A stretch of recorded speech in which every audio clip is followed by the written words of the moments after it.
Bismillahirrahmanirrahim. Assalamualaikum warahmatullahi wabarakatuh. Waalaikumsalam warahmatullahi wabarakatuh. Alhamdulillahi rabbil alamin wa bihi nasta'inu ala umuri dunya waddin. Nasta'inuhu wa nastaghfiruh wa na'udzu billahi min shururi anfusina wa min sayyiati a'malina. Faman yahdihillahu fala mudilla lahu ومن يضلل فلا هادي له أشهد أن لا إله إلا الله وحده لا شريك له وأشهد أن محمدا عبده ورسوله لا نبي بعده اللهم صل وسلم على سيدنا محمد وعلى آله وصحبه أجمعين أعوذ بالله من الشيطان الرجيم يمحو الله ما يشاء ويثبت وعنده الكتاب وقال النبي صلى الله عليه وآله وسلم لا يدخل أحدا منكم عمله الجنة ولا يزيره من النار ولا أنا برحمة من الله رواه مسلم صدق الله العظيم وبلغ رسوله الحبيب الكريم ونحن على ذلك من الشاكرين والشاهدين والحمد لله رب العالمين. أما بعد أيها الحاضرون yang sama-sama insyaallah dimuliakan oleh Allah Subhanahu wa taala. Pada malam hari ini mari sama-sama kita bersyukur kepada Allah Subhanahu wa taala atas rahmatnya kepada kita semua sampai saat ini. Kita bersyukur kepada Allah dengan mengucapkan Alhamdulillahi Rabbil Alamin. Kemudian kita juga bersalawat dan bersalam kepada baginda Nabi Muhammad sallallahu alaihi wasallam. Kita bersalawat dengan mengucapkan Allahumma salli ala Sayyidina Muhammad wa ala ali Sayyidina Muhammad. Juga kita bersalam kepadanya dengan mengucapkan Assalamu alayka ya Rasulullah. Bismillahirrahmanirrahim. Rabbana zidna ilman warzuqna fahman waj'alna minas salihin. Allahumma anfa'na bima 'allamtana wa 'allimna alladhi yanfa'una wa zidna ilman walhamdulillahi ala kulli hal. Subhanaka la ilma lana illa ma 'allamtana innaka antal alimul hakim wa la hawla wa la quwwata illa billahil aliyyil azim. Allahumma iftah lana bi futuhil 'arifin. Allahumma iftah lana bi futuhil 'arifin. Allahumma iftah lana hikmataka ya fattahu ya alim. Allahumma yassir 'alaina rahmataka ya dzal jalali wal ikram. Bismillahirrahmanirrahim. Wal maqalatul tasi'atu wal 'ishruna. Adapun maqalah atau nasihat yang ke-29, qala telah berkata, ai tegese Asy-Syibli Syekh Abu Bakar Asy-Syibli, idza aradta apabila engkau menginginkan antas ta'nisa merasa nyaman, merasa anteng, merasa jejak, merasa dodok, kata orang Jawa mah duduk tenang, billahi bersama Allah, ai tegese yaskunu tenang apa qalbuka hatimu ma'allah beserta Allah, walayan faru dan tidak oleng-oleng tidak bimbang, tidak pindah-pindah hatinya, tidak lari-lari minhu dari bersama Allah. Fastauhish, maka putuskanlah min nafsika dari nafsumu, ai tegese faqta memutuskan, muwaddati nafsika akan kesukaan-kesukaan atau keinginan nafsu. Jadi kalau hatinya mau jejak bersama Allah, hatinya mau tenang bersama Allah, hatinya mau nyaman ketika kita baca Al-Quran, hatinya mau nyaman ketika kita beribadah kepada Allah, hatinya mau nyaman ketika kita berzikir kepada Allah Subhanahu wa ta'ala, maka tahan atau putuskan segala kesenangan nafsu. Jadi kalau nafsunya belum bisa kita tahan, belum bisa kita putuskan keinginan-keinginan nafsu, maka sampai kapanpun kita tidak akan pernah menemukan ketenangan di dalam hati kita. Lisannya zikir, suaranya kencang, tapi nafsunya nggak pernah dihilangin, nafsunya nggak pernah ditahan, selalu mengikuti hawa nafsu, maka ia tidak akan pernah menemukan ketenangan di saat dia berzikir kepada Allah Subhanahu wa ta'ala. Kalau zikir saja kita tidak bisa menemukan ketenangan, bagaimana ibadah sholat kita? Ya, sholat mikirin makan, sholat mikirin kerjaan, sholat mikirin segala macam dipikirin. Makanya saya senang kalau sholatnya cepat, karena kalau sholatnya cepat nggak sempat mikirin yang lain. Kalau sholatnya lama, mesti pikiran tuh Kalau saya salat sebut bismillahirrahmanirrahim, alhamdulillahirabbil alamin, arrahmanirrahim, maliki yaumiddin, walad-dallin, bismillahirrahmanirrahim, qul huwallahu ahad, Allahu samad, lam yalid walam yulad walam yakul lahu kufuwan ahad, Allahu akbar. Enggak sempat mikir. Ya enggak sempat mikir, kalau cepat kan enggak sempat mikir. Tapi kalau lama, bismillahirrahmanirrahim, tapi pikiran masuk tuh di saat diam. Ya. Kali 5 kali. Ini menurut saya. Tapi jangan diikutin. Kalau saya senangnya cepat kalau sholat itu, gak senang lama-lama. Jadi pada intinya adalah menahan atau mengekang hawa nafsu. Pengen punya mobil, itu bagian dari hawa nafsu. Pengen punya motor, bagian dari hawa nafsu. Pengen makan yang enak-enak, itu juga bagian dari hawa nafsu. Pengen tidur di tempat yang enak, itu juga bagian dari hawa nafsu. Begitu banyak hawa nafsu, sehingga wajar kalau manusia itu tidak mudah untuk menemukan ketenangan di dalam hatinya. Melihat orang jalan-jalan, kita pengen jalan-jalan, kan itu nafsu. Jadi hidup kalau mengikuti hawa nafsu, insya Allah nggak akan pernah menemukan ketenangan. Jadi ya tinggalkan saja. Mau marah ya tahan. Nanti insya Allah kalau kita sering menahan hawa nafsu yang ada dalam diri kita, maka kita akan mendapatkan ketenangan ketika kita bersama Allah Subhanahu wa ta'ala. Kata siapa? Syekh Abu Bakar As-Sibri. Suila, ditanya sopo As-Sibri, Syekh Abu Bakar As-Sibri, ba'da mautihi, setelah wafatnya beliau, an halihi, dari keadaan beliau, fil manami, di dalam tidur.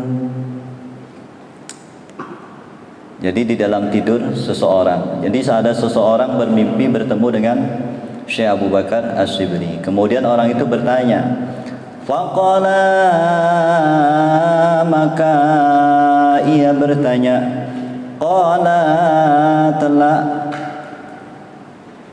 faqala, maka berkata siapa? Syekh Abu Bakar As-Sibri ketika ditanya oleh orang yang mimpi ketemu dengan Syekh Abu Bakar As-Sibri, qala, dijawab, qala, telah berfirman Allah, siapa Allah, di kepadaku, Allah berfirman kepada Syekh Abu Bakar As-Sibri di dalam mimpinya itu, ya Aba Bakrin, wahai Abu Bakar As-Sibri, atadri, Tahukah kamu bima ghafartu laka, bima dengan apa ghafartu aku mengampunimu, laka bagimu, aku mengampuni laka bagimu. Allah bertanya kepada Syekh Abu Bakar As-Sibli, sebab apakah aku mengampuni kamu? Qultu, kemudian Syekh Abu Bakar As-Sibli menjawab, bisalihi amali, dengan amal-amal solehku. Qala, telah berfirman siapa Allah, la, bukan, kata Allah bukan. Qultu, kemudian ia juga menjawab, bi ikhlasi ubudiyati, dengan keikhlasan ibadah-ibadahku, kata Syekh Abu Bakar As-Sibli. Qala, Allah menjawab, la, bukan juga. Qultu, kemudian ia berkata lagi, bihaji wa shaumi wa salati, dengan hajiku, dengan puasaku, dengan salatku. Qala, Allah berfirman, la, bukan pula. Qultu bihijrati, kemudian ia berkata, dengan hijrahku, lisalihina, kepada orang-orang yang saleh, wa li talabil ilmi, dan mencari ilmu. Qala, berfirman Allah, tidak jugalah. Qultu, ya Allah, qultu, katakan kepadaku, ilahi, wahai Tuhanku, fabima, maka sebab apa ya Allah? Jadi Abu Bakar As-Sibli di dalam mimpinya ditanya sama Allah sebab apa dia diampuni. Kata Abu Bakar As-Sibli, dengan amal-amal solehku, bukan. Dengan keikhlasan ibadah-ibadahku yang aku lakukan, bukan. Dengan haji, puasa, salatku, bukan juga. Dengan hijrahku kepada orang-orang yang saleh dan mencari ilmu, bukan pula. Saking bingungnya, Syekh Abu Bakar As-Sibli bertanya kepada Allah, ya Allah, sebab apakah ya Allah aku diampuni? Faqala, maka menjawab, berfirman Allah Ta'ala, Kang yang maha luhur, atadhkuru, ingatkah engkau, hina, pada suatu waktu, kunta, adanya engkau, tamshi, berjalan, fi darbi Baghdad, di pintu gerbang kota Baghdad. Wawajadda, maka engkau menemukan, hirratan, seekor kucing, saghiratan, yang kecil. Qad at'afaha, qad, benar-benar, at'afaha, melemahkan, ha, ing kucing, opo albardu, rasa dingin. Wahia, dan utawi kucing, tanzawiyu, terpojok, terpuaskan, min syiddatihi, dari banget-bangetnya dingin, dari dingin yang sangat dingin. Jadi ada seorang kucing, ada seekor kucing di tengah jalan.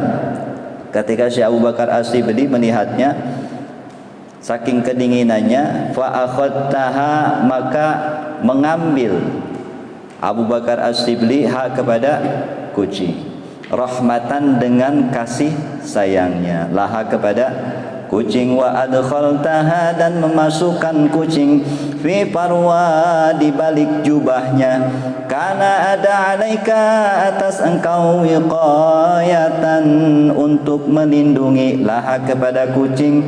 Fakultu, maka aku menjawab, kata Syekh Abu Bakar As-Sibli, na'am, iya wahai Allah. Faqala, maka berfirman Allah Ta'ala yang maha luhur, birahmatika, sebab kasih sayangmu, litilkal hirrati, kepada itu kucing, rahimtuka, maka aku pun menyayangi. Sebab menyayangi seekor kucing yang ada di pinggir jalan, saat itu musim yang sangat dingin, dinginnya sangat dingin banget. Kemudian dia mengambil seekor kucing itu, kemudian dimasukkan di dalam jubahnya untuk menghangatkan si anak kucing. Sebabnya apa? Sebab kasih sayang kepada seekor kucing. Sebab menyayangi seekor kucing, Allah mengampuni dosanya. Iya. Padahal seorang ulama aja diampuni dosa-dosanya sebab ia mengasihi seekor kucing. Ya bisa jadi ya, kita nggak sengaja melihat kucing kelaparan, terus karena kita kasih sayang ya, kasihan, memberikan makanan terus melindunginya, bisa jadi itu jadi pemupus dosa kita. Rahmat yang kecil kita berikan kepada seseorang atau seekor binatang bisa menjadi sababiah turunnya rahmat Allah yang begitu luas. Dengan sabab rahmatnya Allah turun kepada kita, maka terampunilah segala dosa-dosa kita. Jadi kalau ada binatang jangan ditendang ya. Kalau enggak ini ya sudah, biarin aja. Namanya binatang, nggak punya pikiran. Kalau kucing punya pikiran kan nggak mungkin ngelewatin kita. Lagi makan kucing loncat gitu kan nggak mungkin. Kalau kucingnya punya pikiran. Udah dasar kucing nggak punya pikiran, kitanya ngomel dasar kucing nggak punya otak. Udah kucing nggak punya otak dibilang nggak punya otak. Jadi lucu. Jangan marah-marah, biasa aja. Kalau ada binatang biasa aja. Kalau mau membunuh ya bunuh, misalkan yang membahayakan kalajengking itu diperbolehkan. Kalau ia memang membahayakan kita. Tapi kalau kucing kan nggak mungkin membunuh kita ya. Nggak ada kucing menerkam kita. Memang kadang-kadang kucing itu binatang yang paling ngeselin. Ya mindik nggak tahu ngambil sesuatu. Tapi memang itu cobanya kita untuk mengasihi seekor kucing. Seperti Abu Hurairah, sabarnya luar biasa memelihara banyak kucing. Jadi Syekh Abu Bakar As-Sibili setelah wafatnya ditanya oleh seseorang di dalam mimpinya. Makanya jangan pernah bangga kita punya amal soleh. Jangan pernah bangga kita merasa sudah ikhlas dalam ibadah-ibadah kita. Jangan bangga kita banyak haji, umroh, puasa, sholat. Jangan pula bangga kita hijrah atau bersilaturahim kepada orang-orang yang soleh, menuntut ilmu. Jangan jadi satu kebanggaan dalam diri kita. Karena bisa jadi semua yang kita lakukan itu belum tentu memasukkan kita atau mendapatkan rahmat Allah kelak di yaumil akhir. Ya, enggak usah berharap seakan-akan dengan ibadah kita sudah berada dalam posisi yang nyaman kelak di akhirat.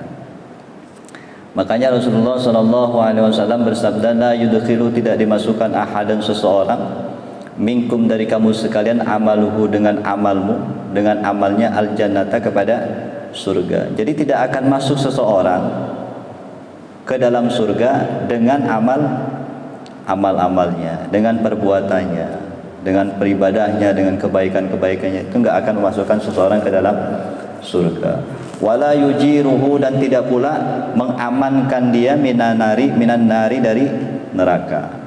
Wala ana, dan tidak pula aku, kata Rasulullah, illa birahmatin minallahi, kecuali dengan rahmat kasih sayangnya Allah Subhanahu wa taala. Jadi kita percuma dong ibadah ya. Kalau misalkan masuk surganya kita karena rahmatnya Allah, berarti ibadah kita percuma, sedekah kita percuma, apalagi ngaji Quran kita percuma, kebaikan kita percuma. Karena masuknya kita ke dalam surganya Allah adalah bukan karena amal kebaikan kita, tapi karena rahmatnya Allah. Maksudnya adalah jangan sampai ibadah atau kebaikan yang kita lakukan merasa seakan-akan kita mendapatkan surganya Allah Subhanahu wa taala. Tapi tetap kita lakukan, karena proses pencarian rahmat Allah itu bisa didapatkan dengan kebaikan yang kita lakukan. Terus merasa diawasi Allah, ngaji Quran, berzikir, kemudian mencari ilmu. Itu bagian-bagian daripada pintu turunnya rahmat Allah kepada kita. Kalau kita tinggalkan ngaji, kita tinggalkan sholat, kita tinggalkan puasa, ya berarti kita menutup pintu rahmatnya Allah kepada kita. Jadi ibadah yang kita lakukan adalah pintu terbukanya pintu mendapatkan rahmat dari Allah. Jadi tetap sholat sholat, karena dengan sholat itu datang atau turun rahmat Allah. Seringkali kita baca Al-Quran karena Al-Quran itu menurunkan rahmat. Jadi apa yang kita lakukan, sedekah, baca Quran, zikir, itu adalah pintu terbukanya turunnya rahmat dari Allah Subhanahu wa taala kepada kita. Jadi jangan pernah angkuh, jangan pernah sombong sama kebaikan. Gak usah cerita-cerita kita punya kebaikan. Apalagi orang yang pengen diperhatikan. Orang kan biasanya kalau banyak berbuat baik pengennya diperhatikan. Enggak diperhatikan ngambek. Itu kan anak kecil. Anak kecil kan begitu. Anak kecil tuh kalau nggak diperhatikan, sudah berbuat sesuatu kemudian tidak diperhatikan, anak kecil ini mesti ngambek.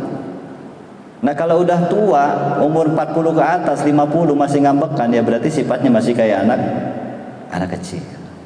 Bagusan anak kecil daripada orang tua yang seperti itu. Artinya masih pengen dianggap bahwa orang itu berbuat kebaikan, orang itu sudah berkorban. Udahlah, cuekin aja orang begitu mah. Gak usah dianggap cari-cari perhatian, capek.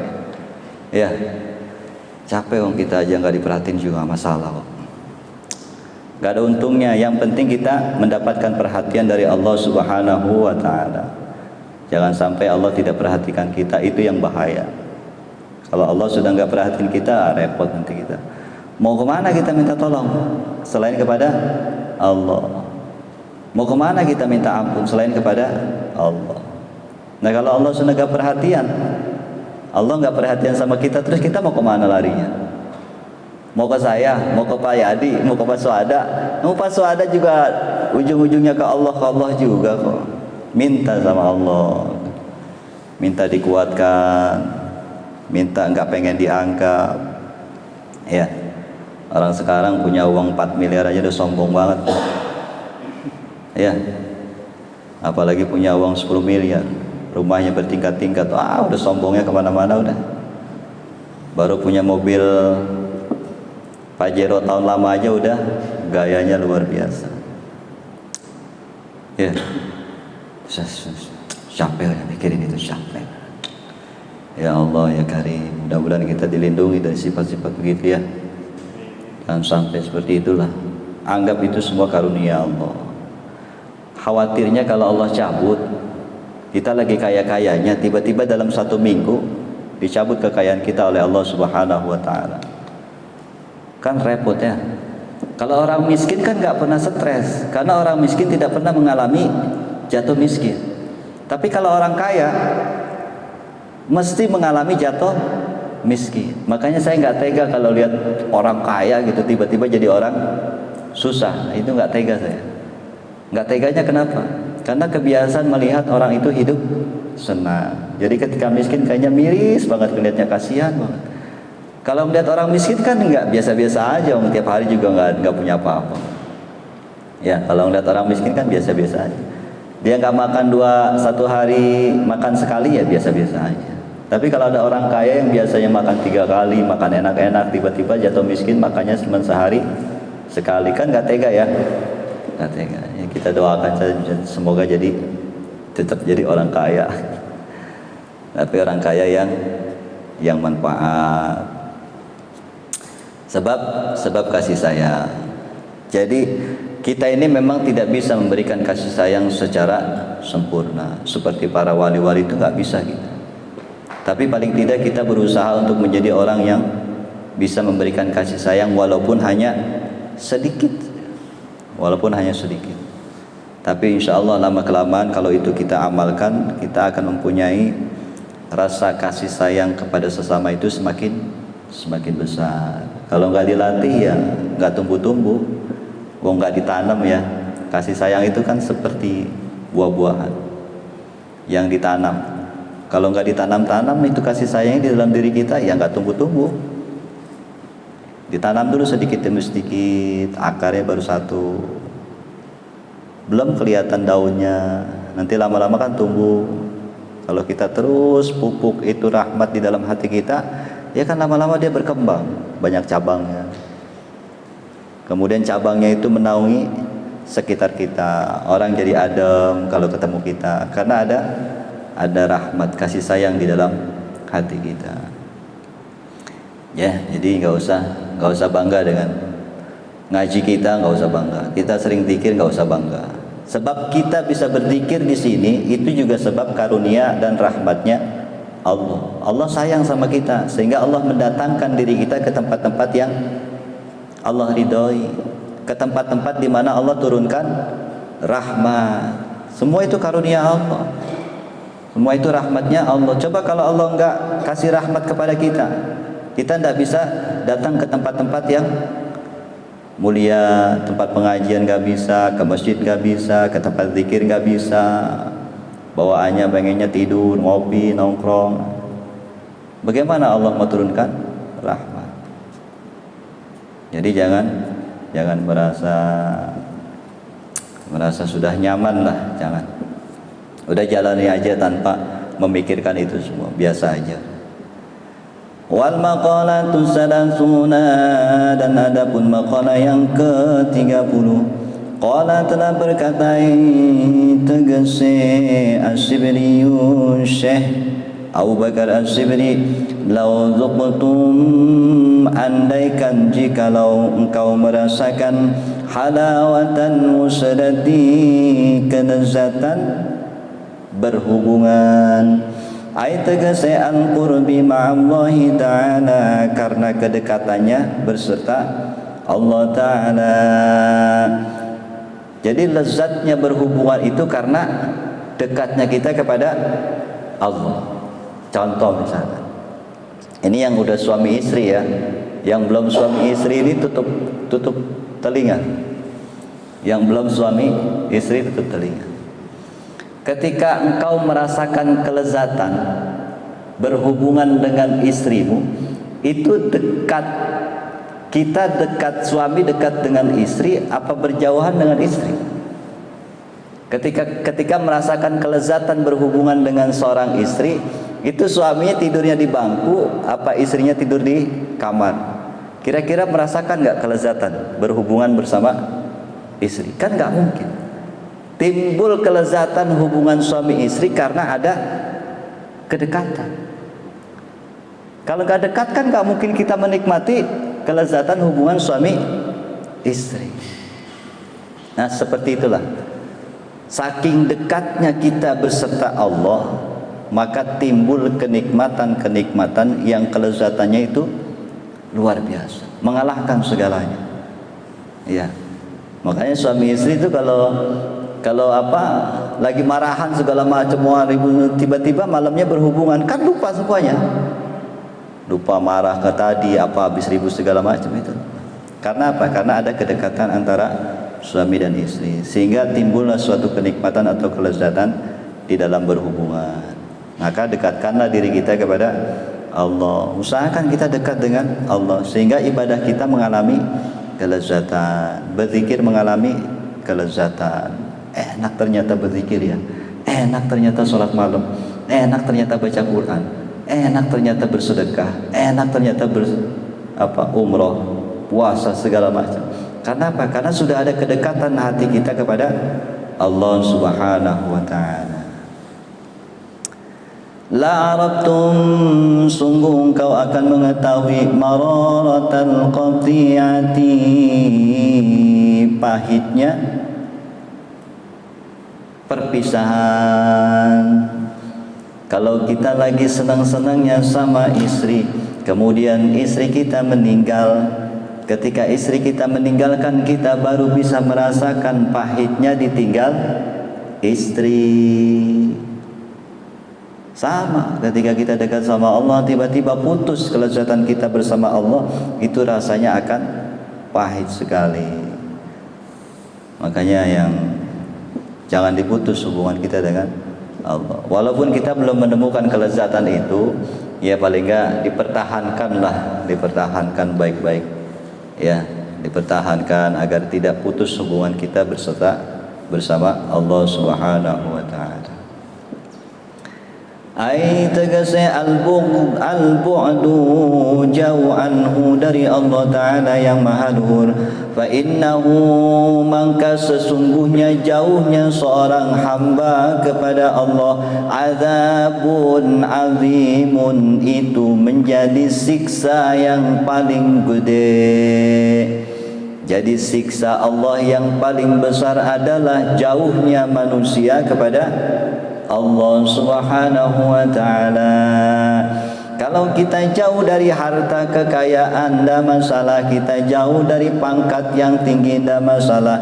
Kita jauh dari rumah yang mewah, gedung tinggi, tidak masalah. Kita jauh dari kemewahan, kenikmatan makanan, tidak masalah. Tidak begitu besar siksanya.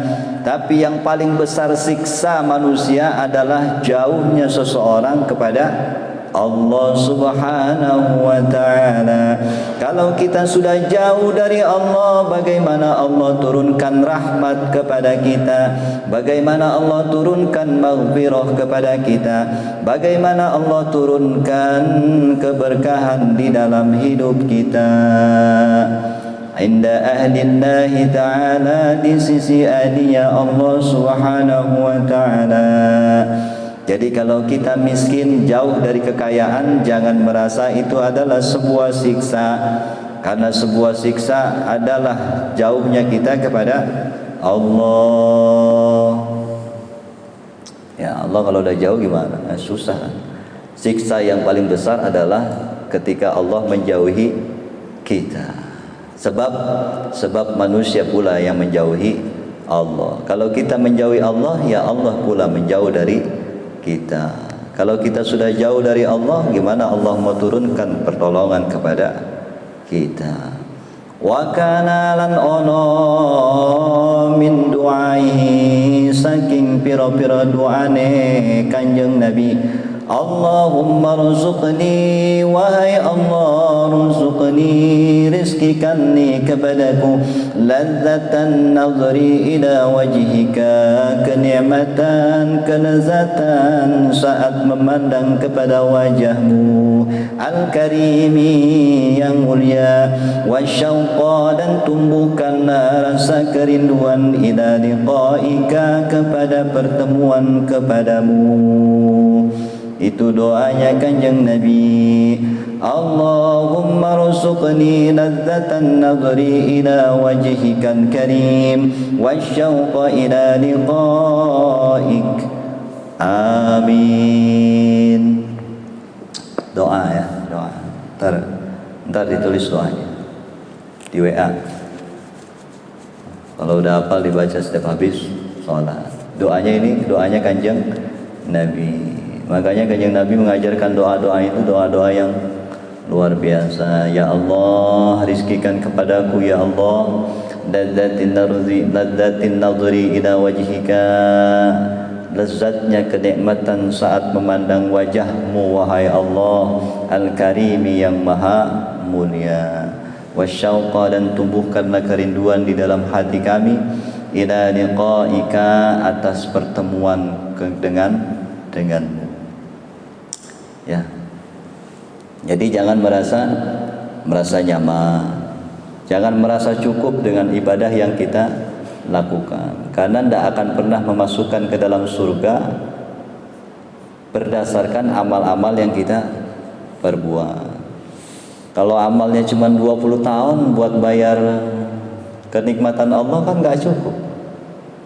Ibadahnya 20 tahun, kenikmatan Allah berpuluh-puluh tahun, hidupnya 60 tahun, berarti bayar kenikmatan Allah tuh cukup nggak dengan ibadah kita? Kan tidak akan cukup.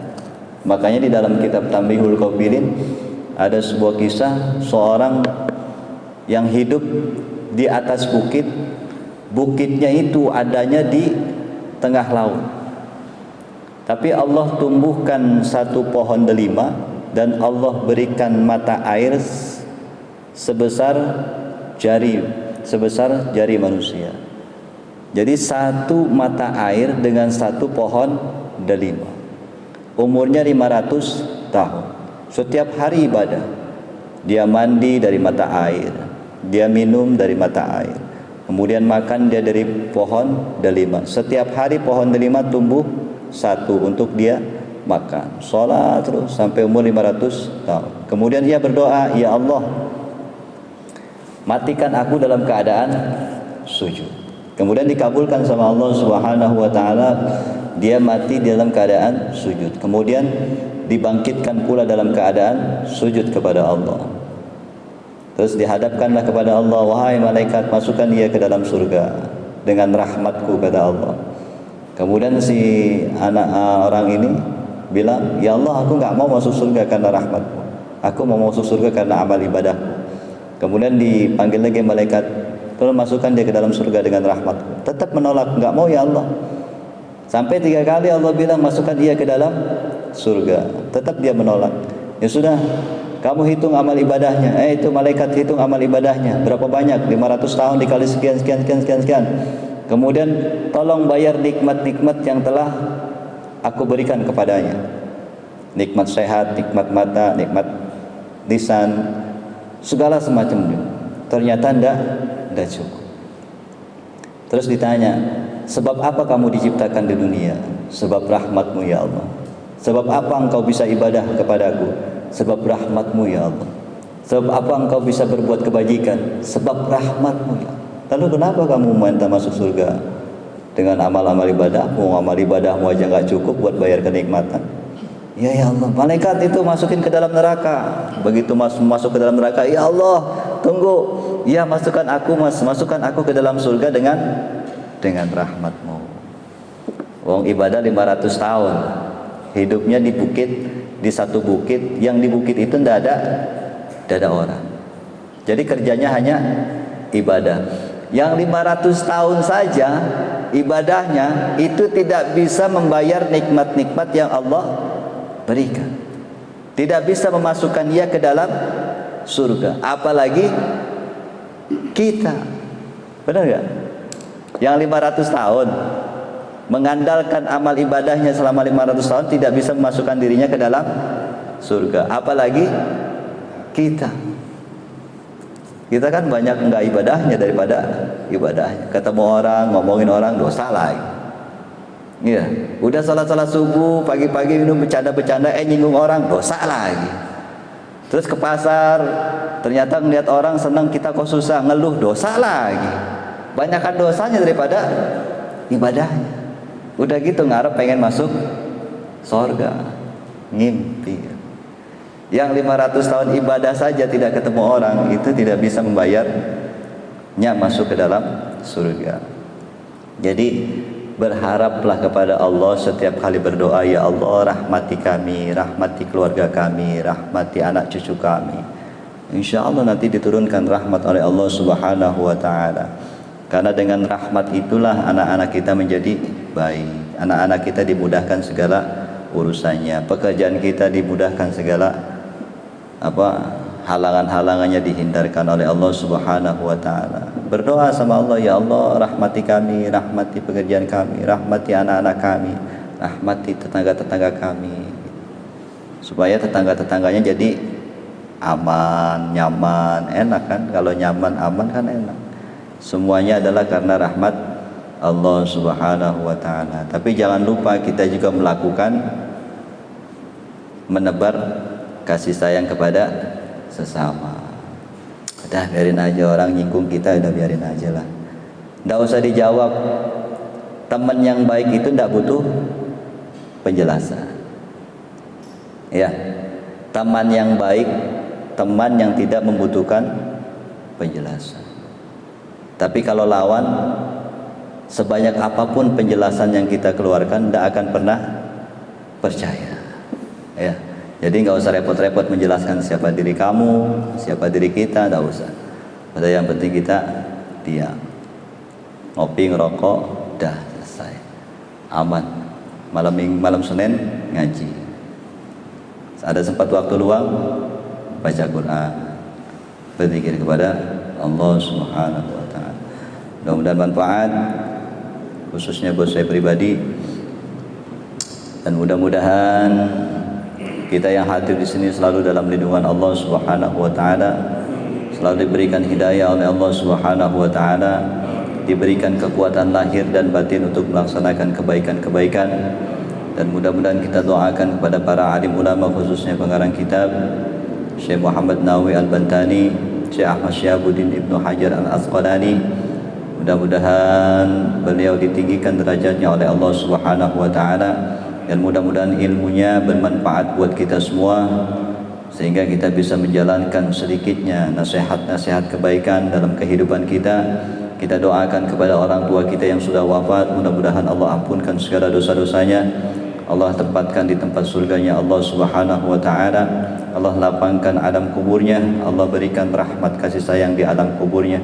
Kita doakan kepada kedua orang tua kita yang masih hidup, mudah-mudahan selalu diberikan kesehatan lahir dan batin, selalu diberikan perlindungan oleh Allah Subhanahu wa taala. Kepada anak-anak cucu kita kelak, semoga Allah jadikan anak-anak yang soleh solehah, anak yang berbakti kepada kedua orang tua, kepada guru-gurunya, kepada para masyarakat di mana saja ia bertempat. Dan kita doakan kepada orang-orang yang telah berjasa berbuat baik kepada kita, mudah-mudahan Allah mudahkan segala urusannya, Allah selamatkan hidupnya, Allah berikan kemakmuran, Allah berikan taufik dan hidayah sehingga bertambah dekat lagi kepada Allah Subhanahu wa taala. Ala hadhihi niyyah wa ala kulli niyatin salihah wa ila hadratin Nabil Mustafa. Al-Fatihah. A'udzu billahi minasy syaithanir rajim. Bismillahirrahmanirrahim. Alhamdulillahi rabbil alamin. Ar-Rahmanir Rahim. Maliki yaumiddin. Iyyaka na'budu wa iyyaka nasta'in. Ihdinas siratal mustaqim. Siratal ladzina an'amta 'alaihim ghairil maghdubi 'alaihim waladdallin. Assalamu alayka ya Rasulullah, assalamu alayka ya Habiballah, assalamu alayka ayyuhan nabiy wa rahmatullahi wa barakatuh. Assalamu alayna wa ala ibadillahi salihin. Astaghfirullahal azim. Astaghfirullahal azim. Astaghfirullahal azim. Alladzi la ilaha illa huwal hayyul qayyum wa atubu ilayhi min jami'il ma'asi wal dhunub. Ashhadu an la ilaha illallah wa ashhadu anna Muhammadar Rasulullah. Ashhadu an la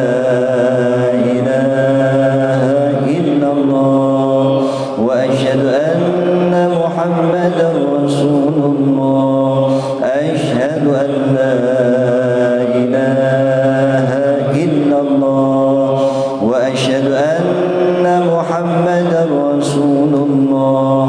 إن الله وملائكته يصلون على النبي يا أيها الذين آمنوا صلوا عليه وسلموا تسليما.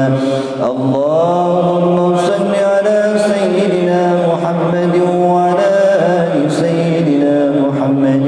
اللهم صل على سيدنا محمد وعلى آل سيدنا محمد. اللهم صل على سيدنا محمد النبي الأمي وعلى آله وصحبه وسلم.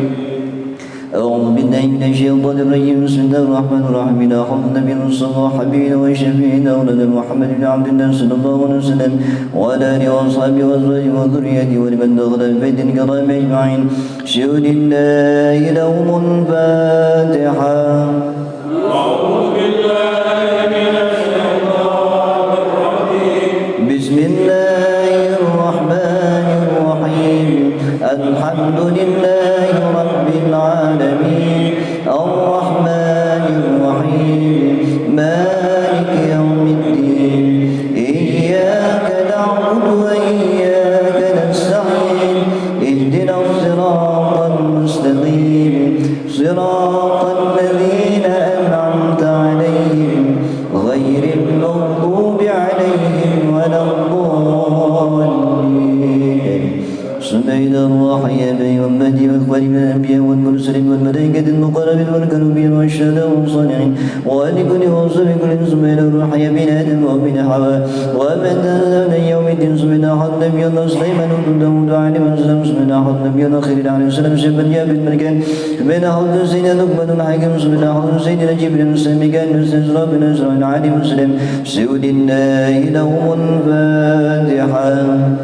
أعوذ بالله من الشيطان الرجيم. بسم الله الرحمن الرحيم الحمد لله رب العالمين الرحمن الرحيم مالك يوم الدين إياك نعبد وإياك نستعين اهدنا الصراط المستقيم صراط الذين أنعمت عليهم غير المغضوب عليهم ولا الضالين. سبحان الله سيدنا ومولانا والبدل البكر وعمر وعثمان وعلي ونبيض الصحابة والقرابة والتابعين والتابعين لهم بإحسان إلى يوم الدين. شيء لله لهم الفاتحة.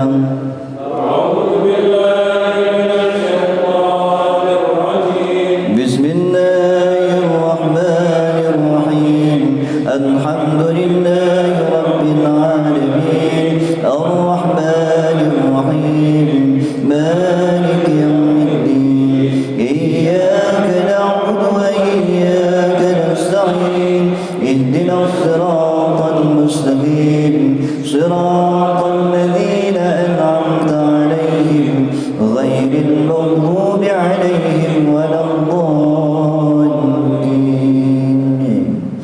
سبحان الله سيد أحباب فاطمة الزهراء أحباب غاية الكبرى سيد أحباب عائشة رضي الله عنها والسيد الحسن والحسين سيد حمزة والعباس وسيدنا عبد الله بن عباس من أرواح كافة أهل بدر واليهود والحديبية وجميع أهل بيت رسولنا وحباب رسولنا وذرية رسولنا وأصحاب رسول الله صلى الله عليه وسلم. سبحان أرواح السيد المعالي وسيد العبيد والسيد محمد البكر والسيد جعفر الصادق والسيد موسى الكظيم والسيد المعالي الوريدي والسيد علي هارد والسيد محمد النجيب والسيد المهاجرين الله وإلى رسول أحمد بن عيسى والسيد علي البدين والسيد محمد بن علي والسيد علي محمد والسيد علي خليق والسيد محمد صاحب بالبيت والسيد السلام العظيم لكن قد محمد بن علي بعلي ولجميع آل أبي علمي خصوصا يقول بالإرشاد وقوسنا بأن الحبيب عبد الله بن حدث صاحب رب الحدث وخصوصا يقول من البزل بأمر عبد الرحمن صاحب رب العباس وخصوصا إلى الشعر فرس وظلم وفر من الله يريد درجة في الجنة والنبي أصر والولي معلم ولبن في الدين والدنيا والآخرة. شهر الله لهم الفاتحة. أعوذ بالله من الشيطان الرجيم. بسم الله الرحمن الرحيم الحمد لله رب العالمين الرحمن الرحيم مالك يوم الدين إياك نعبد وإياك نستعين اهدنا الصراط المستقيم صراط الذين أنعمت عليهم غير المغضوب عليهم ولا الضالين.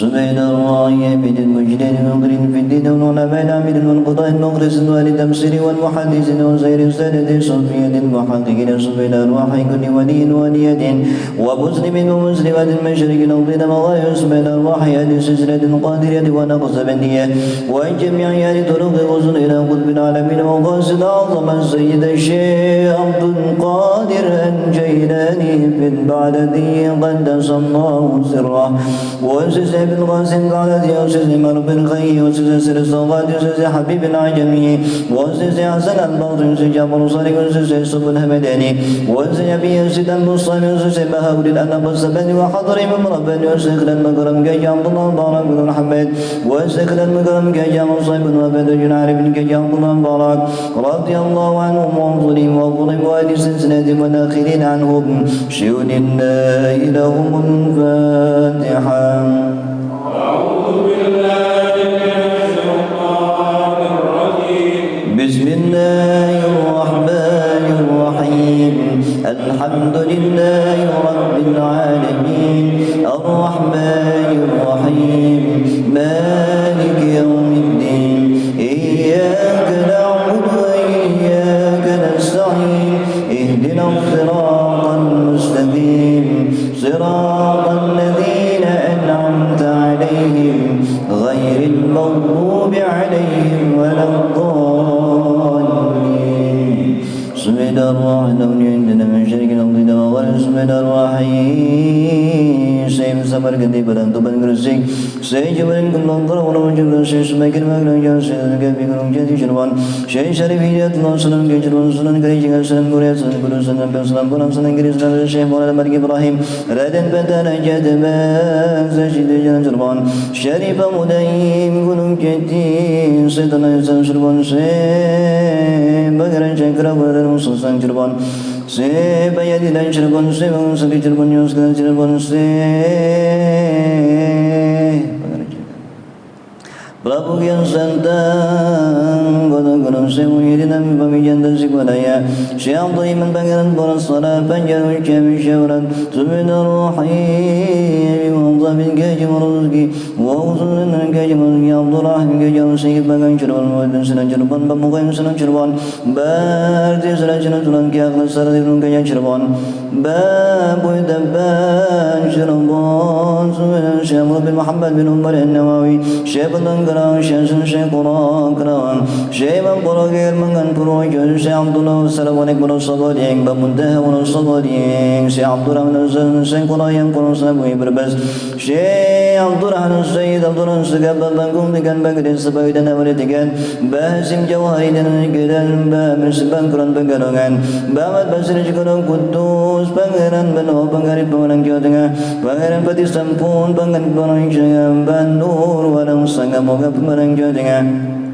Subhanallah Bakal Pangeran Madura Masyid Masyari Jombang Jawa Suskarno Bridar Kiai Abdul Ahad Bayi Jombang Jawa Timur Kiai Ngeribik Barang Jawa Timur Kiai Abdul Ahad bin Kiai Abdul Basran Jawa Basran Semedi Basran Jawa Timur Basran Basran Jawa Timur Sayyid Abdul Rahman Segab Bas Sukara Pura Raja Basran Jawa Timur Kiai Jan Syari Kuning Gendan Kiai Wali Musafa Kuning Gendan Kiai Sunan Bukan Sunan Katun Kuning Gendan Pangeran Bukan Kuning Gendan Habib Muhammad Al-Habsi dan Habib Musa Semarang Soleh dalam Semarang Subhanallah Syekhi Jabal Segar Bogor Jawa Syekhi Syarki Abdul Jalil Kedemang Banten Syekhi Gausadi Abdul Jalil Banten Rangka Syekhi Haji Marzuki Abdul Rahman Pabrik Banten Syekhi Haji Abdul Karim Haji Nasri Bar Syekhi Haji Amin Kedawan Cirebon Syekhi Wabadi Nabi Haji Marzuki Nasri Bar Syekhi Haji Musaib Nawadar Arifin radhiyallahu anhu Umayda Rahim Sultan Maulan Sultan Syekh Maulan Sultan Sultan Dirsa Banten Syekh Muhammad Zuyani Syekh Muhammad Saim Syekh Muhammad Darim Syekh Sultan Rai Syekh Munawar Kedua Banten Syekh Mawari Bangsa Padang Banten Syekh Caringin Banten Syekh Mansur Cigaduan Padang Banten Abu Yatim Jati Cidau Cerah Sari Mama Karim Pabrik Padang Banten Mama Abdullah Gesral Badarin Cang Serang Camas Subhanarrahim Syekh Muhammad Nawawi bin Umar Al-Arabi Al-Bantani Syekh Abdul Karim Al-Bantani Syekh Ahmad Khadim Sama Syekh Abdul Ghaffar Syekh Ahmad Syekh Muhammad Rashid Syekh Abdullah Al-Banjari Syekh Abdullah Al-Banjari Padambayan Kiai Muhammad Zaini Kiai Abdul Karim Martabura Kamin Selatan Kiai Abdul Karim Martabura Kamin Selatan Bangran Adillah Palembang Kiai Bagus Mantum Bandar Lampung Syekh Maradun Kuala Bandar Lampung Selatan Buya dari Baik Kumpul Sumatera Barat Said Khulsen Zeta Masjid Konsim Berapa Jambi Kiai Ibrahim bin Kiai Abdul Pijuan Jambi Kiai yang sang yang gunung sedang Subhanarrahim yang jabarkan sesurang Prabu Gusalam Bangan Seberang Prabu Tajimran bin Haji Guru Puri Seberang Prabu Raden Kepul Satu Raden Surya Dewangsa Subhanarrahim Gaji Manusia Biasa Cibinang Wara Bagaran Jakarta jadi negara kaum Gaji Muhammad Salam Mansur Jakarta Barat Gaji Abdul Halim Gaji Abdul Halim Mansur Jakarta Gaji Abdul Halim Mansur Jakarta Barat Bas Banasim Karim Bansuri Karim Ba Usman bin Ahmad Bajir Berwakil Nusari Berbas Ba Idris Demang Nusari Berbas Pangeran Engkawi Jaya Raden Prasani Berbas Pangeran Unggebang Cirebon Pangeran Kuning Cirebon سبحان الرحيم كي مختلف تبرد كنسر كي العالم كي جنر سدر كي على كبون كي يا يسمع من أجيب درب لك سنتون يا محمد صحيبي اطلب يمكن سيوتران سيد وسجم المنقد وحب حسن محمد الهدد مبريك حبيب حسن مبوك العجز والبدن حبيب حسن يا يمكو جنجك الدودر السبيل حسرب أبي القدر بن سلطان حبيب عبد الرحمن القدري روى بك أنك سريع شيخ أبو صليب أحمد بن عني يبقى شكري بتاحي فعلي بن عبد الرحمن الحمصي بدن حبيب عبد الرحمن بن عبد الله الحمصي شكري جيجي عبد الجاد بن كمال غاوي كرجنكم بنكم بنتن شبك ركولو أبو سنجي كدوري سوقي أبو جاسم بن مكسر كنو جنران كسبتون واضرب واضرب إن الله يعلي درجات في الجنة وانفن بأصر وانور وعدم ونفن في الدين والدنيا والآخرة شهود الله له الفاتحة أعوذ بالله من الشيطان الرجيم بسم الله الرحمن الرحيم الحمد لله رب العالمين الرحمن الرحيم مالك يوم الدين إياك نعبد وإياك نستعين اهدنا الصراط المستقيم صراط الذين أنعمت عليهم غير المغضوب عليهم ولا الضالين سبحان الراحي بين أمتنا وجلدنا من سلسلنا وخالنا خلدنا غرابنا غرباتنا ولأزواجنا وأولادنا وأساتذتنا ومعلمنا وجميع المسلمين والمسلمات والمؤمنين والمؤمنات الأحياء منهم والأموات مشارق الأرض مغاربها خصوصا الأرواح في هذا المكان والعباد الأنصار من الجنة والناس خصوصا في هذا المكان وخصوصا إلى أرواح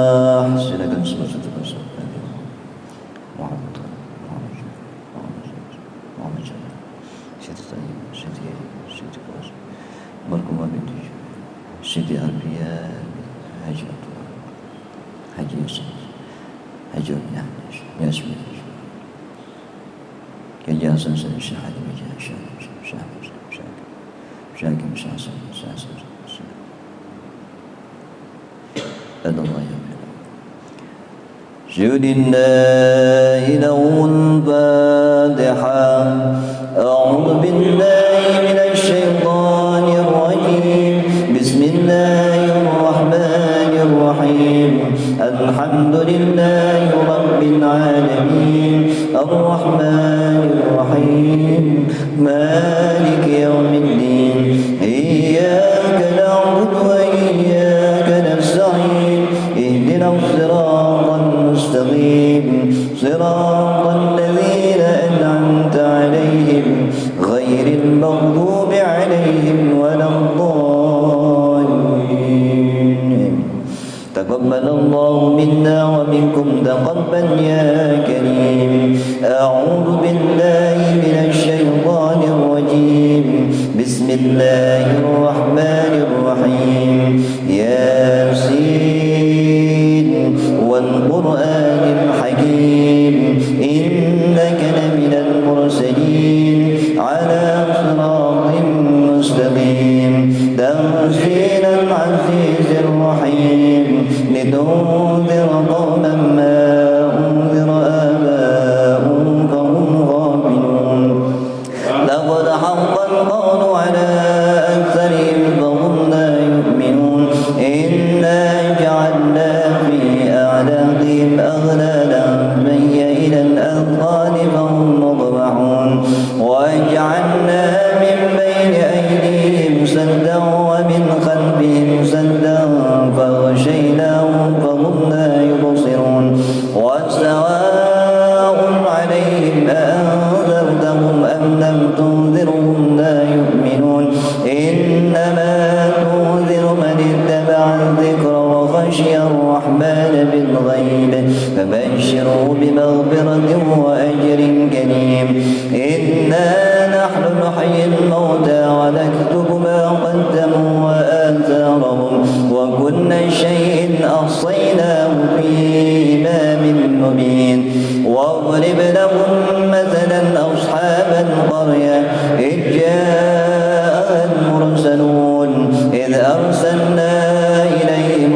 اثنين فكذبوهما فعززنا بثالث فقالوا إنا إليكم مرسلون قالوا ما أنتم إلا بشر مثلنا وما أنزل الرحمن من شيء إن أنتم إلا تكذبون قالوا ربنا يعلم إنا إليكم لمرسلون وما علينا إلا البلاغ المبين قالوا إنا تطيرنا بكم لئن لم تنتهوا لنرجمنكم وليمسنكم منا عذاب أليم قالوا طائركم معكم أئن ذكرتم بل أنتم قوم مسرفون وجاء من أقصى المدينة رجل يسعى قال يا قوم اتبعوا المرسلين اتبعوا من لا يسألكم أجرا وهم مهتدون وما لي لا أعبد الذي فطرني وإليه ترجعون أأتخذ من دونه آلهة إن يردني الرحمن بضر لا تغن عني شفاعتهم شيئا ولا ينقذون إني إذا لفي ضلال مبين إني آمنت بربكم فاسمعون قيل ادخل الجنة قال يا ليت قومي يعلمون بما غفرني ربي وجعلني من المكرمين وما أنزلنا على قومه من بعده من جند من السماء وما كنا منزلين إن كانت إلا صيحة واحدة فإذا هم خامدون يا حسرة على العباد ما يأتيهم من رسول إلا كانوا به يستهزئون ألم يروا كم أهلكنا قبلهم من القرون أنهم إليهم لا يرجعون وإن كل لما جميع لدينا محضرون وآية لهم الأرض الميتة أحييناها وأخرجنا منها حبا فمنه يأكلون وجعلنا فيها جنات من نخيل وأعناب وفجرنا فيها من العيون ليأكلوا من ثمره وما عملت أيديهم أفلا يشكرون سبحان الذي خلق الأزواج كلها مما تنبت الأرض ومن أنفسهم ومما لا يعلمون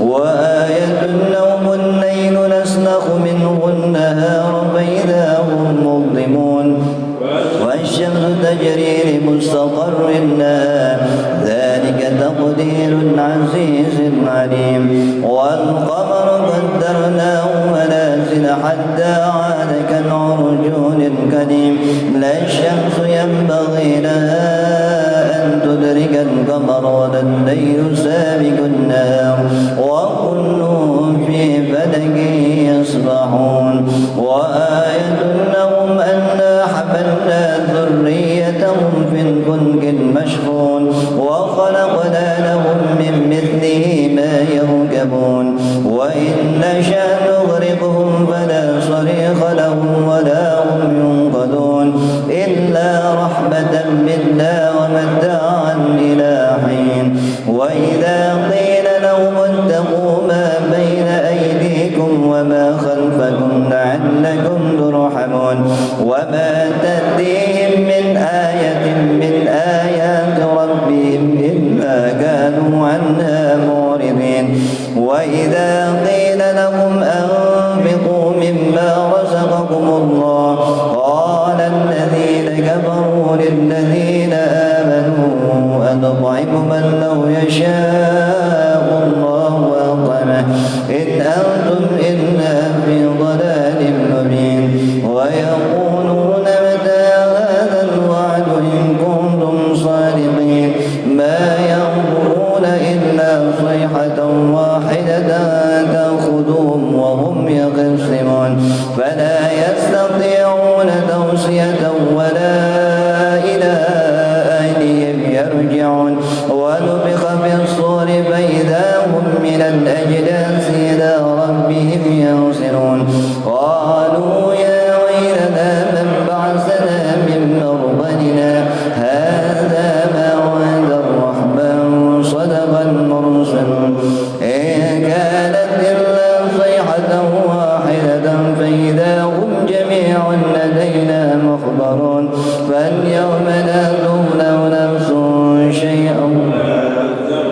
إنما كنتم تعملون إن أصحاب الجنة اليوم في شغل فاكهون هم وأزواجهم في ظلال على الأرائك متكئون لهم فيها فاكهة ولهم ما يدعون سلام قولا من رب رحيم وامتازوا اليوم أيها المجرمون ألم أعهد إليكم يا بني آدم ألا تعبدوا الشيطان إنه لكم عدو مبين وأن اعبدوني هذا صراط مستقيم ولقد أضل منكم جبلا كثيرا أفلم تكونوا تعقلون هذه جهنم التي كنتم توعدون اصلوها اليوم بما كنتم تكفرون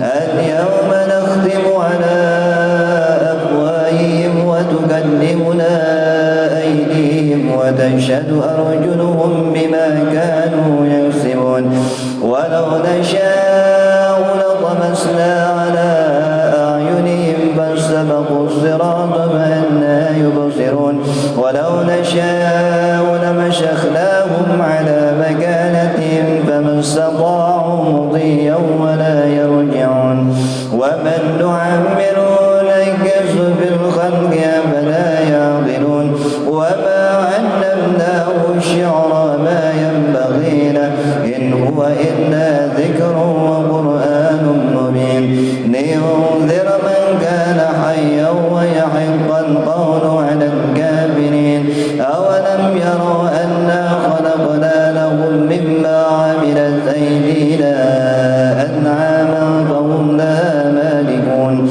وذللنا لهم فمنها ركوبهم ومنها يأكلون ولهم فيها منافع ومشارب أفلا يشكرون واتخذوا من دون الله آلهة لعلهم ينصرون لا يستطيعون نصرهم وهم لهم جند محضرون ألا يحزنك قولهم إنا نعلم ما يسرون وما يعلنون أولم ير الإنسان أنا خلقناه من نطفة فإذا هو خصيم مبين وضرب لنا مثلا ونسي خلقه قال من يحيي العظام وهي رميم قل يحييها الذي أنشأها أول مرة وهو بكل خلق عليم الذي جعل لكم من الشجر الأخضر نارا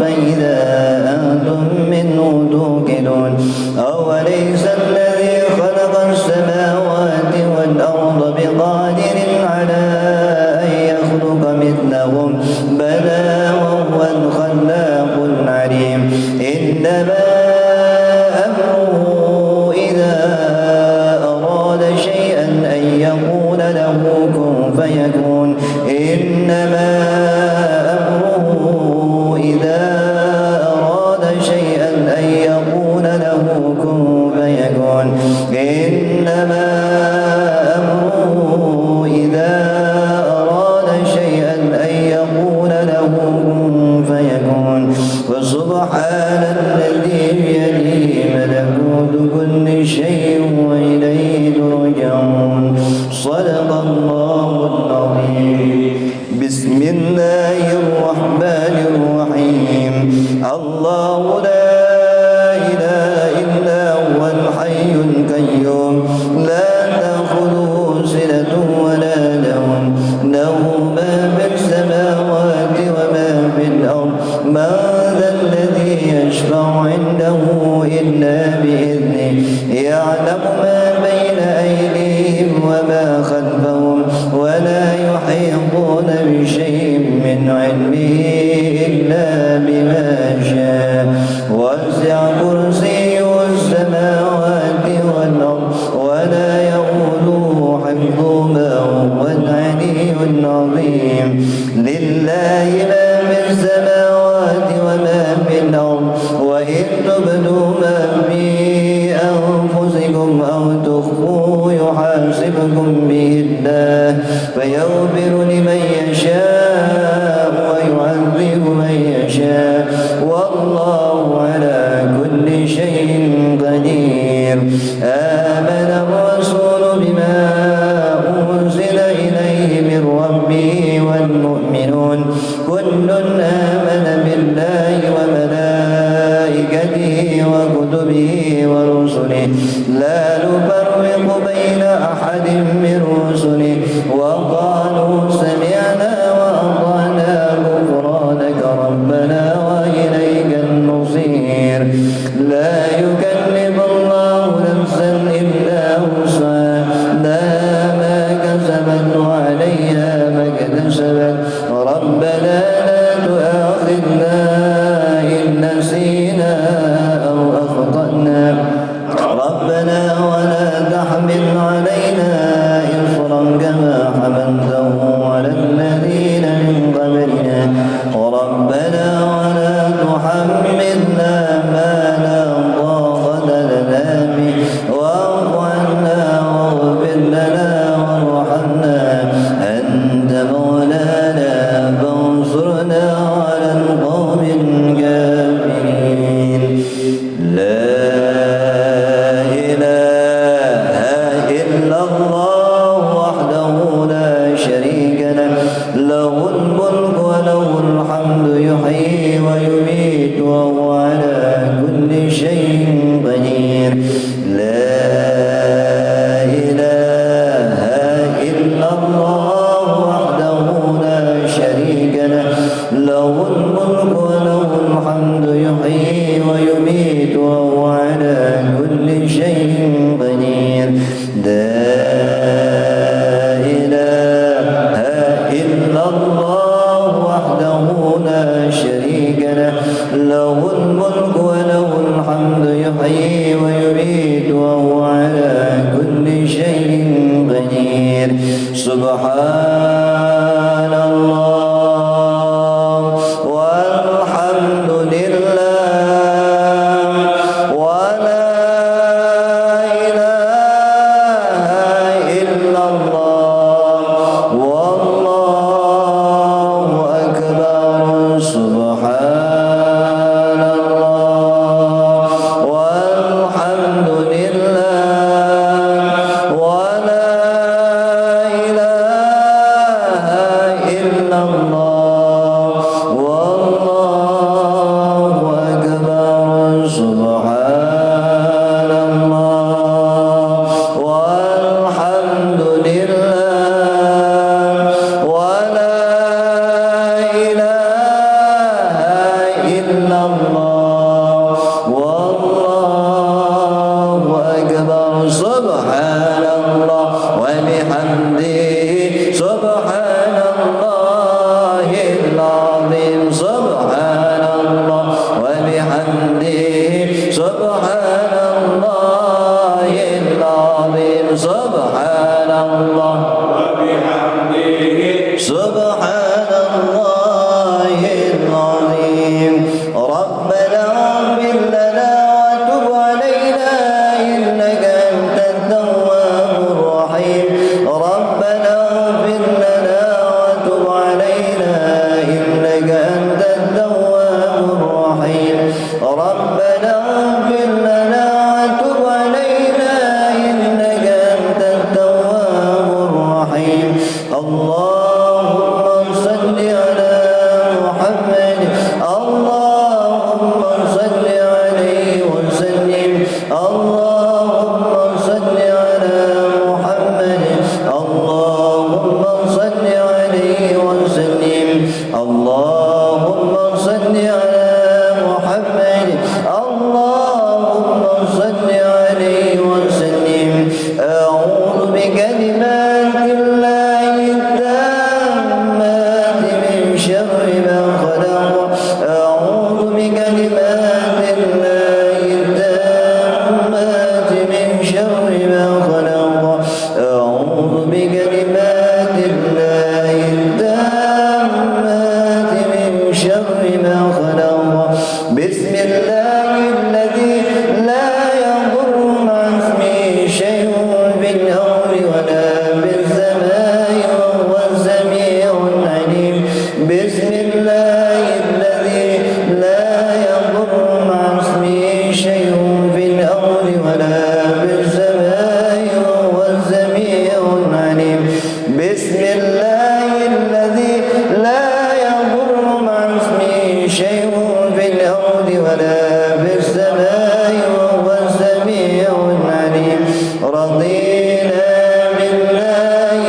ربا وبالإسلام دينا وبمحمد نبيا رضينا بالله ربا وبالإسلام دينا وبمحمد نبيا رضينا بالله ربا وبالإسلام دينا وبمحمد نبيا ورسولا بسم الله والحمد لله والخير والشر بمشيئة الله بسم الله والحمد لله والخير والشر بمشيئة الله بسم الله والحمد لله والخير والشر بمشيئة الله آمنا بالله واليوم الآخر تبنا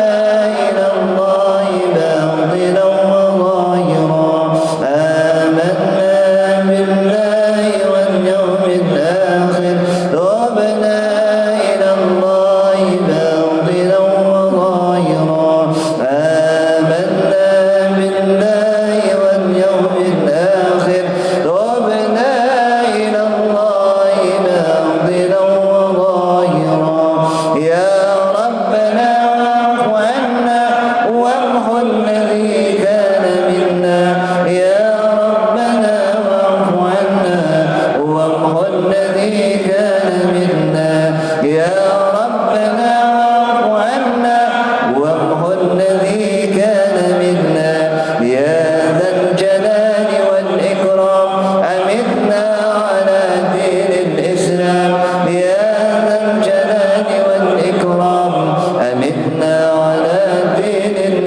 Astaghfirullahaladzim, Astaghfirullahaladzim.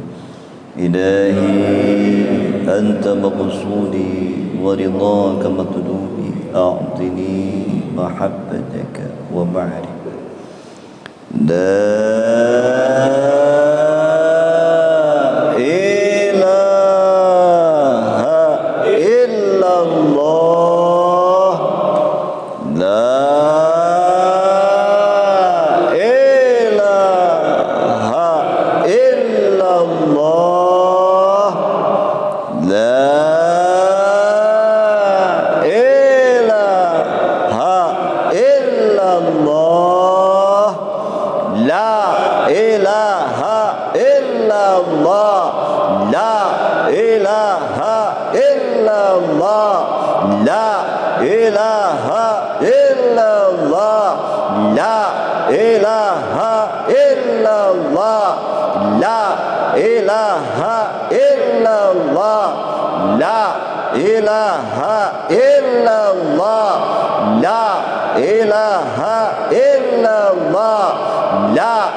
La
وسيدنا محمد رسول الله صلى الله عليه وسلم كلمة حق عليها نحيا وعليها نموت وبها نبعث إن شاء الله برحمة الله كرمه من الآمنين برحمتك يا أرحم الراحمين. لا إله إلا الله والله أكبر. بسم الله الرحمن الرحيم. قل هو الله أحد الله الصمد لم يلد ولم يولد ولم يكن له كفوا أحد. بسم الله الرحمن الرحيم. قل هو الله أحد الله الصمد لم يلد ولم يولد ولم يكن له كفوا أحد. بسم الله الرحمن الرحيم. قل هو الله أحد الله الصمد لم يلد ولم يولد ولم يكن له كفوا أحد.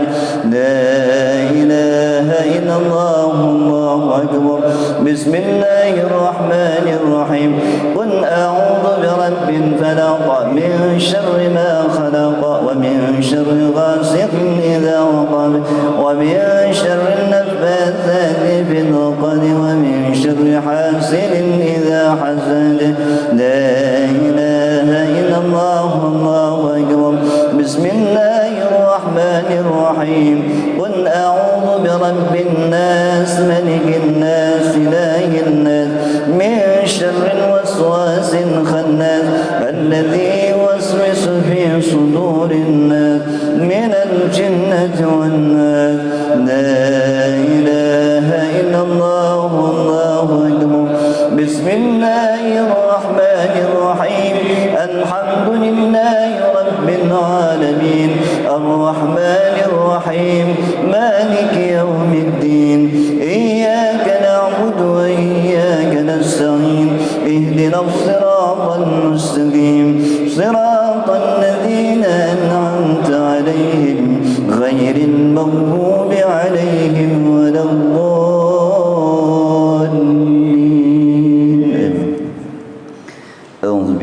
الشيطان الرجيم بسم الله الرحمن الرحيم إلى حضرة النبي صلى الله عليه وسلم مولانا محمد بن عبد الله صلى الله عليه وسلم وعلى آله وصحبه وزوجه وذريته ومن دخل البيت الكرام أجمعين شهد الله لهم الفاتحة. أعوذ بالله من الشيطان الرجيم بسم الله الرحمن الرحيم الحمد لله رب العالمين الرحمن الرحيم مالك يوم الدين إياك نعبد وإياك نستعين اهدنا الصراط المستقيم صراط الذين أنعمت عليهم غير المغضوب عليهم ولا الضالين. بسم الله الرحمن الرحيم شركة الطيران سيد محمد صاحب النبات الأستاذ أعظم لكن كتب خصوصا إلى كبر الشمس الحبيب عبد الله بن المحدث خصوصا إلى كبر الأنفاس العبد عمر بن عطار أحمد العطار الصاحب خصوصا الشعر بارس مصورهم وفرحهم الله يغفر بالله وانفعنا بأسرار المريم ونبعنا في الدين والدنيا والآخرة. شهد الله لهم الفاتحة. أعوذ بالله من الشيطان الرجيم بسم الله الرحمن الرحيم الحمد لله رب العالمين الرحمن الرحيم مالك يوم الدين إياك نعبد وإياك نستعين اهدنا الصراط المستقيم صراط الذين أنعمت عليهم غير المغضوب عليهم ولا الضالين. اللهم إنا نسألك رضاك والجنة ونعوذ بك من سخطك والنار. اللهم إنا نسألك رضاك والجنة ونعوذ بك من سخطك والنار. اللهم إنا نسألك رضاك والجنة نعوذ بك من سخطك والنار. أعوذ بالله من الشيطان الرجيم بسم الله الرحمن الرحيم اللهم صل على سيدنا محمد في الأولين والآخرين وبارك وسلم رضي الله تبارك وتعالى عن كل صحابة رسول الله أجمعين آمين آمين يا رب العالمين. الحمد لله رب العالمين حمدا الناعمين حمدا الشاكرين حمدا يوافي نعمه ويكافي مزيده.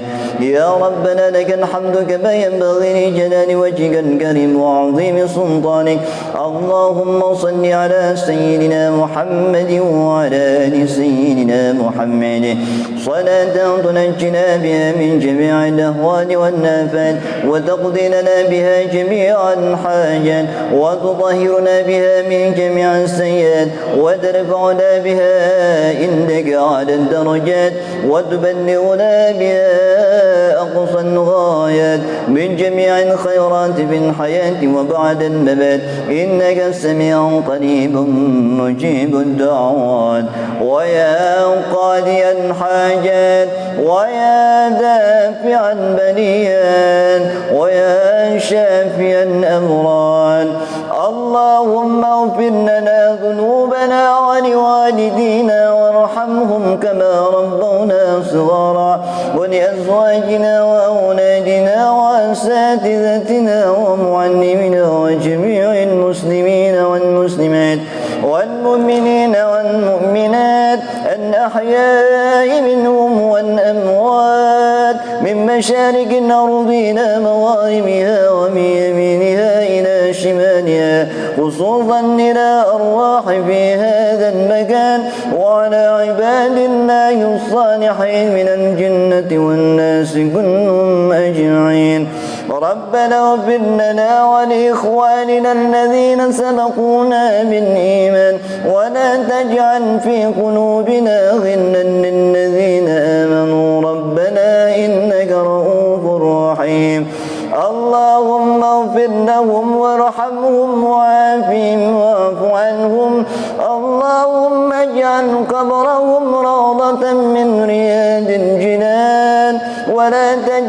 قبرهم خمرة من خبر النيران ارفع لهم الدرجات يا الله وكفر عنهم السيئات يا رحمن وادخلهم الجنة والأبرار يا عزيز يا غفار يا أرحم الراحمين ربنا هب لنا من أزواجنا وذريتنا قرة أعين واجعلنا للمتقين إماما ربنا آتنا من لدنك رحمة وهيئ لنا من أمرنا رشدا رب هب لي من الصالحين ربنا افتح بيننا وبين قومنا بالحق وأنت خير الفاتحين اللهم إنا نسألك الهدى والتقى والعفاف والغنى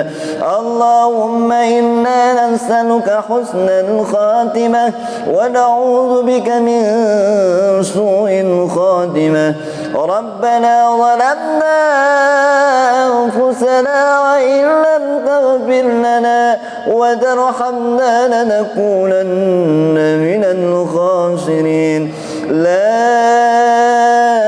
إله إلا أنت سبحانك إني كنت من الظالمين اللهم أرنا الحق حقا وارزقنا اتباعه وأرنا الباطل باطلا وارزقنا اجتنابه اللهم إنا نسألك من خير ما سألك منه نبيك محمد صلى الله عليه وسلم ونعوذ بك من شر ما استعاذك منه نبيك محمد صلى الله عليه وسلم يا الله يا رحمن يا رحيم أنت المستعان يا الله أنت المستعان يا رحمن أنت المستعان يا رحيم يا Allah Engkaulah tempat kami meminta pertolongan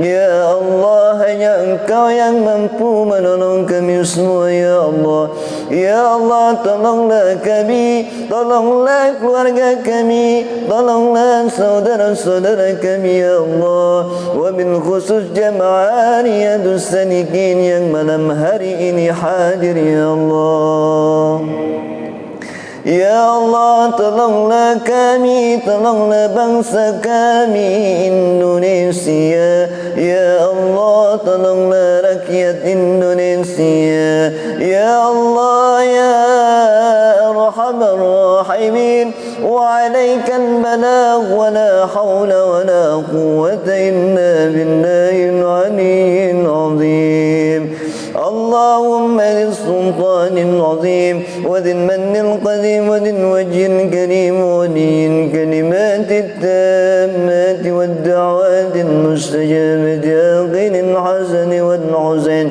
من نفوس الحق عن القدرة والناظرين وعن الإنس والجن والشياطين وكان الذين كفروا يدركونك بأبصارهم لما سمعوا الذكر ويقولون إنه لمجنون وما هو إلا ذكر للعالمين ومستجاب لقمان الحكيم وورث سليمان بن داود عليهما السلام يا ودود يا ودود يا ودود يا الله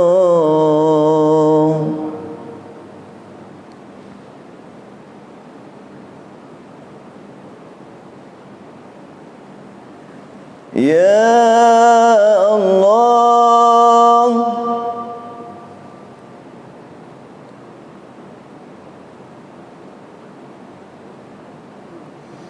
يا الله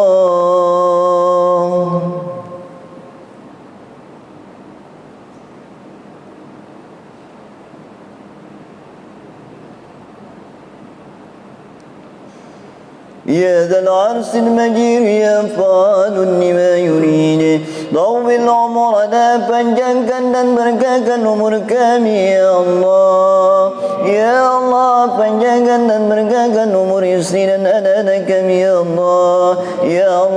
jadikan umur panjang kami dan keluarga kami penuh keberkahan manfaat dunia dan akhirat. Ya Allah, jadikanlah hidup kami yang panjang ini penuh dengan manfaat ya Allah, penuh dengan keberkahan ya Allah, penuh dengan kecintaan kami kepadamu dan kepada nabimu ya Allah. Ya Allah, ya Allah, ya Allah, wa sahya jasadana, sehatkanlah jasmani kami, sehatkanlah istri dan anak-anak kami ya Allah. Ya Allah, sehatkanlah saudara-saudara kami yang sedang sakit saat ini ya Allah. Ya Allah, limpahkan kesembuhan kepada saudara kami yang sedang sakit saat ini ya Allah. Ya Allah, sehatkan hati kami ya Allah, sehatkanlah hati kami ya Allah, jauhkan hati kami dari sifat iri dan dendam kepada sesama ya Allah, jauhkan hati kami dari sifat takabur dan ujub ya Allah, ya Arhamar Rahimin. Waqdi hajatana, kabulkanlah hajat kami ya Allah, kabulkanlah hajat istri dan anak-anak kami ya Allah. Ya Allah, mudahkanlah anak-anak kami dalam belajarnya ya Allah. Ya Allah, lindungi anak-anak kami di mana saja berada ya Allah. Ya Allah, jadikan kelak anak-anak kami, anak cucu kami menjadi anak-anak yang salih, salihah ya Allah, anak-anak yang bermanfaat bagi masyarakat banyak ya Allah. Ya Allah, jadikanlah anak kami kelak anak yang sering mendoakan kedua orang tuanya ya Allah. Ya Allah, berbakti kepada guru-gurunya ya Allah, berbakti kepada para alim ulama ya Allah. Tunjukkanlah jalan yang kau ridai kepada anak cucu kami kelak ya Allah. Waghfir amwalana wa auladana, perbanyaklah harta dan keturunan kami ya Allah, harta yang barakah manfaat dunia dan akhirat, anak-anak yang salih salihah manfaat dunia dan akhirat. Wa habib linnas ajma'in wa taba'ala al-dawa dan mawda kunna bani Adam alayhi salam bagana hayya wa yahiqqan qawlu ala al-kafirin wa qul ja'a al-haqq wa zaqa al-batil innal batila kana زوقا وننزل من القرآن ما هو شفاء ورحمة للمؤمنين ولا يزيد الظالمين إلا خسارا. ربنا تقبل منا إنك أنت السميع العليم وتب علينا إنك أنت التواب الرحيم. اللهم يسر علينا رحمتك يا ذا الجلال والإكرام. ربنا آتنا في الدنيا حسنة وفي الآخرة حسنة وقنا عذاب النار. وصلى الله على سيدنا محمد النبي الأمي وعلى آله وصحبه وسلم. سبحان ربك رب العزة عما يصفون وسلام على المرسلين والحمد لله رب العالمين. الفاتحة. أعوذ بالله من الشيطان الرجيم. بسم الله الرحمن الرحيم. الحمد لله رب العالمين الرحمن الرحيم مالك يوم الدين إياك نعبد وإياك نستعين اهدنا الصراط المستقيم صراط الذين أنعمت عليهم غير المغضوب عليهم ولا الضالين. يا الله يا رحمن يا الله يا رحيم يا ودود يا ودود يا ودود يا رزاق يا رزاق يا رزاق يا فتاح يا عليم يا فتاح يا عليم يا فتاح يا عليم يا عليم يا كبير يا عليم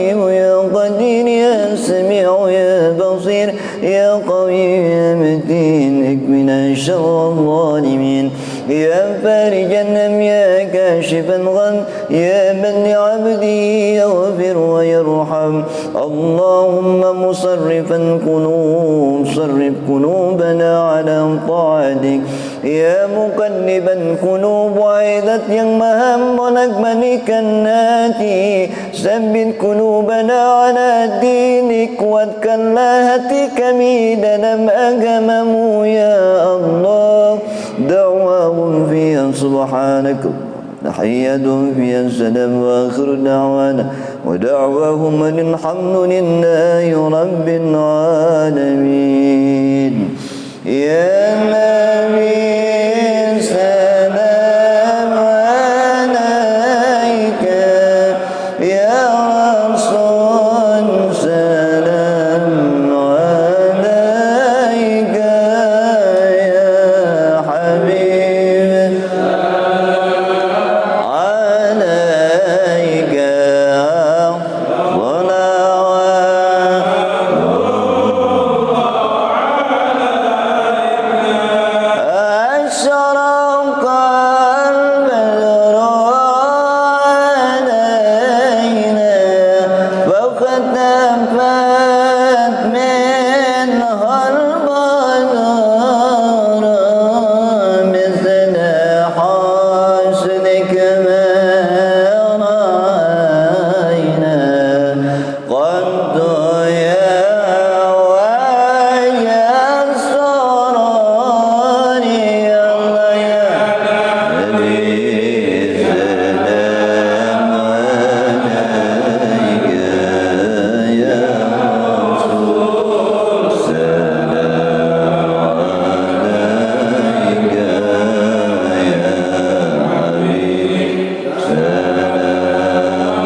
Mohon maaf lahir dan batin. Wassalamualaikum warahmatullahi wabarakatuh.